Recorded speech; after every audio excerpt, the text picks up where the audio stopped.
രഘു അമ്മാവൻ്റെ മരണാനന്തര ചടങ്ങുള്ളത് കാരണം തുകിന ഓഫീസിൽ പോയില്ല. അവളും അമ്മയും അമ്മാവൻ്റെ വീട്ടിലേക്ക് പുറപ്പെട്ടു. ലതയെ ആശുപത്രിയിൽ നിൽക്കാൻ ഏർപ്പാടാക്കി.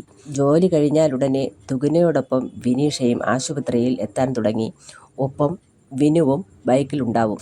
റാംമോഹൻ ബ്ലെയിൻ കെയിൻ ഉപയോഗിക്കാൻ സഹായിച്ചത് അധികവും വിനുവായിരുന്നു.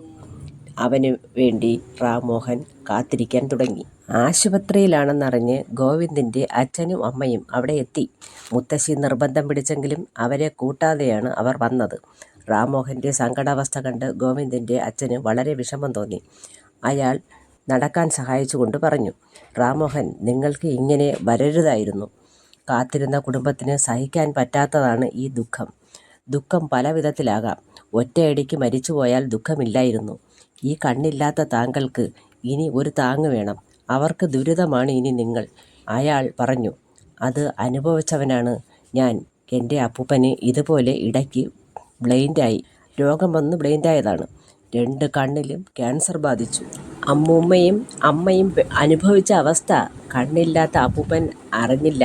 റാംമോഹൻ അസ്വസ്ഥനായി. അയാൾ ഓരോന്നും പറഞ്ഞു റാംമോഹനെ മുന്നോട്ട് നടത്തിക്കൊണ്ടിരുന്നു. നിങ്ങൾ ഇങ്ങനെയായത് കാരണം തുകിന മകൾക്ക് ഇവിടെ തന്നെ നിൽക്കുന്ന മരുമകനാകാൻ തയ്യാറുള്ളവനെ അവളെ വിവാഹം കഴിച്ചു കൊടുക്കാവൂ. ഗോവിന്ദ് എൻ്റെ ഒറ്റ മകനാണ്. നിങ്ങൾക്കിനി കണ്ണ് തെളിയില്ല. ഡോക്ടർമാർ പല ആശ്വാസവാക്കുകളും പറയും, വിശ്വസിക്കരുത്. റാംമോഹൻ നിർബന്ധം പിടിച്ചു. ഒന്ന് നിർത്തൂ, എനിക്ക് കേൾക്കാൻ ബുദ്ധിമുട്ടുണ്ട്. എനിക്ക് ആശ്വാസമുള്ളതല്ല താങ്കൾ പറയുന്നത്. എന്തിന് താങ്കൾ ഇത്രയേറെ നടത്തിയെന്ന് ഇപ്പോൾ എനിക്ക് ബോധ്യമായി. എന്നെ സങ്കടപ്പെടുത്തരുത്.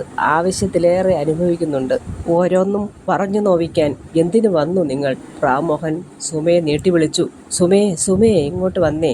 സുമ ഓടിയെത്തി റാംമോഹൻ്റെ കൈ പിടിച്ചു. റാംമോഹൻ അവശത അനുഭവിച്ചു കൊണ്ടിരുന്നു. ഹെഡ് നഴ്സ് വീൽ ചെയർ ഏർപ്പാടാക്കി. ബ്ലെയിൻ കെയിൻ താഴെ വീണു. ഡോക്ടർമാർ അങ്ങോട്ടും ഇങ്ങോട്ടും ഓടി. ഗോവിന്ദിൻ്റെ അച്ഛൻ പറഞ്ഞത് അബദ്ധമായോ എന്ന് സംശയിച്ചു നിന്നു. ഗോവിന്ദിൻ്റെ അമ്മ ഓടി അദ്ദേഹത്തിൻ്റെ അരികിലെത്തി. അവർ പറഞ്ഞു, നിങ്ങൾ എന്താ പറഞ്ഞത്? വെപ്രാളപ്പെട്ട് അയാൾ വീണല്ലോ. കുറച്ച് ദയ ഉണ്ടാവണം കേട്ടോ. ആർക്ക് എന്തുണ്ടാകുമെന്ന് ഒരു നിശ്ചയവുമില്ല. വേദനിച്ചിരിക്കുന്നവരെ വേദനിപ്പിക്കരുത്.